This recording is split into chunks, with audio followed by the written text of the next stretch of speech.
Hey bro, should we industrialize? Ha ha ha. We're Russia. Why do we need to industrialize?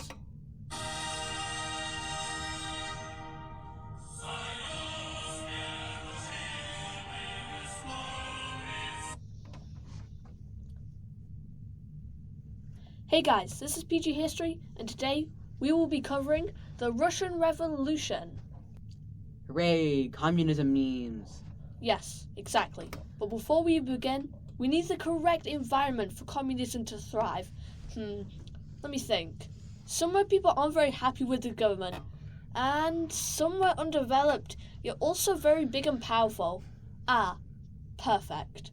Russia, 100 years behind the rest of Europe, is simultaneously rich and powerful, yet one of the most underdeveloped and one of the poorest countries in the world.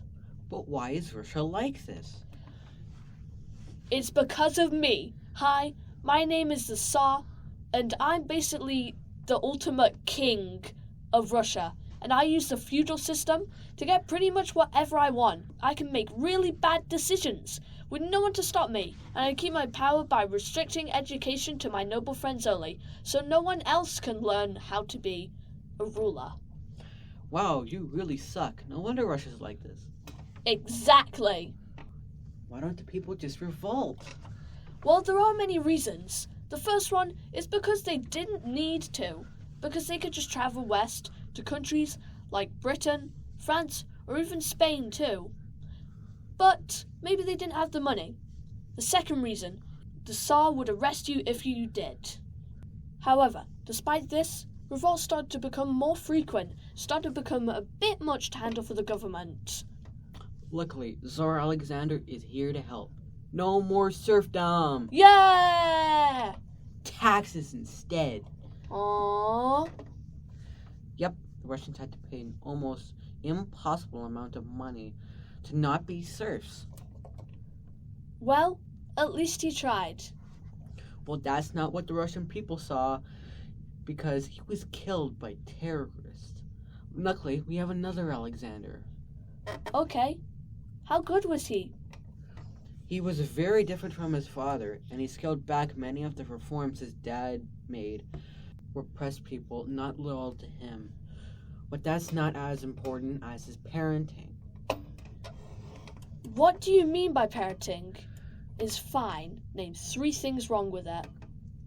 Well, first of all, you refuse to teach your son Nicholas how to be Tsar, and you keep calling him insults, lowering his self-esteem. Also, you're just a generally horrible role model to your children. Hey, yeah, he's dead. Huh? Yeah, you've been talking to a corpse for like 5 minutes now. Oh, who's gonna be Tsar? I hereby declare Tsar Nicholas of Tsardom of Russia. But I don't know how to lead. Doesn't matter. God chose you. Yeah, actually, do you think I can get a redo? I don't really like this guy. Many people decided enough was enough and fled west to great democracies and republics of kingdom as they had been for decades, but many decided that they had a better way. Communism. And the leader of this group is Vladimir Lenin. And he was a massive jerk and hated you if you had a different political opinion than him. He was also very stubborn and a firm believer in communism, which got him exiled to Siberia. Once he had finished his sentence, he went to Switzerland, where he could talk about how great communism was. He then caused a split in the party because of an argument. Meanwhile, well, let's get things off to a great start by offering free pretzels and beer to the peasants who haven't had anything in months. Sir? 1,000 people just died. Yeah, whatever, I got a party to get to. Wow, he's thick-headed. Nicholas's decision to go party with the French became very unpopular with the Russian people.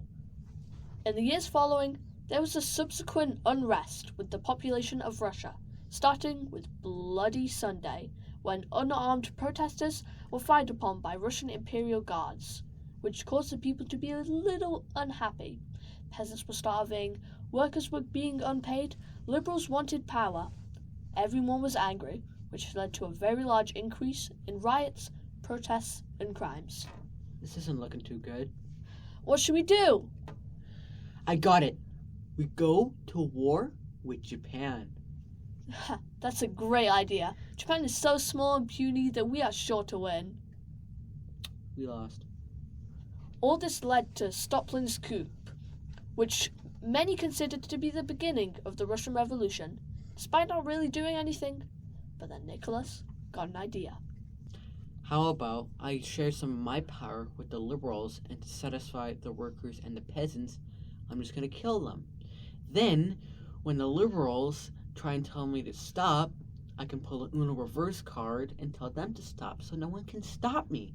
Well, that's great. But could you please get this homeless wizard out of here? His name is Rasputin, and he's my new best friend.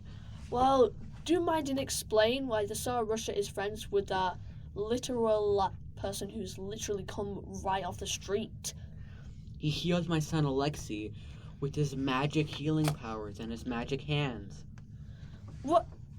How did... You know what? Just forget I asked. I'm gonna head out. For the remaining months of the 1905 revolution, the communists were forced to watch as the Tsar continued to rule over Russia with little to no resistance. So that's it, right? No, Russia's at war with half of Europe? As a wave of patriotism swept through the country, it was quickly replaced with a wave of hate and unsatisfaction as Russia was losing the war, and in no time, Russia was starving. Okay, we need a great military mind. Hey, where are you going? Well, you said you need a great military mind, right? Well, I seem to fit that description pretty well. I promise, every day it's something new with them. Well, with Russia losing the war, they realized that they had no money, which means no food. No food, that's it. I'm protesting. Yeah! Protests were forbidden, but it would be a bit tiring trying to arrest 250,000 people. The people were calling an end to the Tsar's regime. No more war, and all power to the Soviets. We'll just fire upon them. Sir, the Social Mutinied and the Tsar's ministers have been arrested. Ask you how you are, you just have to say that you're fine when you're not really fine, but you just can't get into it because they would never understand. When Nicholas finally got back, he was forced to abdicate, leaving Russia without a Tsar. What about Lenin? Surely he did something. Actually, no. They're still in Switzerland because as long as there's still war, Lenin can't get back to Russia. Meanwhile... Man, if only we could cause even more chaos in Russia. Ding! No! Who wants to start a communist utopia? Ooh, me! The Germans helped Lenin get back to Russia, hoping that he could cause chaos so that they would have an easier time winning the war. And oh boy, did Lenin create some chaos. But if Lenin wanted to start a revolution, the people need to not be happy. Well, you're in luck because the government currently sucks, and the people are very unhappy. Yay, now to start a revolution. What about us? You suck too. Geez, is there anyone in this country who's smart like me? There's still a massive war, people are still hungry, and the peasants still don't have enough land. Have you seen Russia? Peace, land, bread, all power to the Soviets. All the chaos happening in Petrograd and other politicians calling Lenin a German agent forced him to flee to Finland. Prime Minister of Russia tried to appease the bougie businessman. He decided to promote Kornilov to Supreme Commander of the Armed Forces. Hey, I'm going to overthrow you. They ask you how you are, you just have to say that you're fine when you're not really fine, but you just can't get into it because they would never understand. Hey guys, so I kinda need your help. Kerensky recruited the Soviets and workers to defend Petrograd, and it actually worked very well. So, about those guns I gave you? I hate my life. The Bolsheviks were now in a very powerful position, meaning Lenin could finally move back to the capital and begin planning an all-new Third Revolution. Wow, I'm sure this new revolution is packed full of action and chaos, right? Sorry, that's not PG, and that's just not how it played out. They just kind of walked in the key buildings and the city took over and went to the next one till they got to the palace, and then the palace guards immediately gave up. Meaning Lenin was finally in charge. But what about the elections? Yeah, they lost. Uno reverse. But Just don't. Lenin shut down the other parties that won the elections. Things got even worse for him because of the crazy peace terms that he had to accept from the Germans. People also started to think that he was trying to start a dictatorship because he refused to cooperate with other parties and also brought back the secret police. One person who did think he was shot him while he was giving a speech just south of Moscow in 1918. Luckily he survived. Okay, I can just rule in peace. No, civil war! Okay, now I can run the country. But look at this massive list of problems in the country. Okay, I'll just overwork myself to fix this. Okay, it doesn't look like Lenin's doing too good. Who's going to be the next leader? Most assumed that it was going to be Trotsky, hero of the Civil War and a very good public speaker.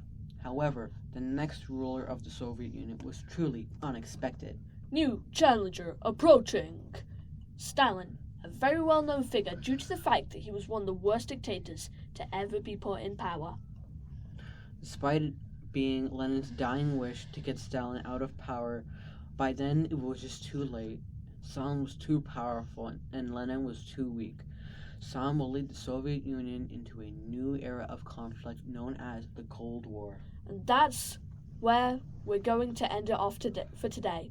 Please be sure to like and subscribe if you hadn't already, and please hit the notification button. And while you're at it, you can check out some of our other videos.